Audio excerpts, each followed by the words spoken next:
আলু দিয়ে আর চিংড়ি মাছ দিয়ে।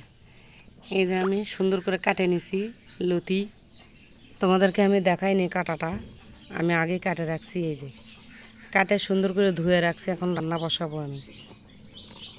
এই যে মোটা মোটা লতি, এগুলো জঙ্গলে লতি। আমাদের এখানে অনেক কচু, সে কচুতে পাওয়া যায় এগুলো। আমি এখনই কাটে নিলাম, এগুলো লম্বা লম্বা করে কাটে নিছি। আর এই যে আমি চিংড়ি মাছ ভিজে তুছি।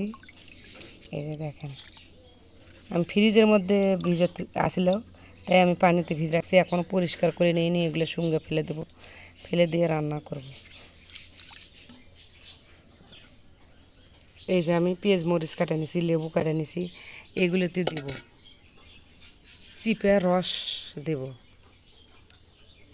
চিংড়ি মাছের মধ্যে দেবো, তাহলে আঁশটা গন্ধ লাগবে।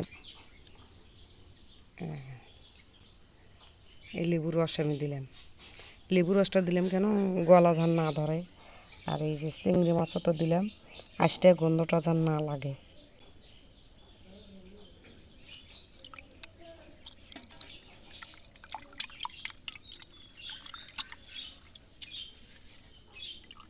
এই যে আমাদের পুকুরের এলে চিংড়ি মাছ, এগুলো দিয়ে লতি রান্না করলে অনেক মজা লাগে, খাইতে ভালো লাগে, সুস্বাদু লাগে।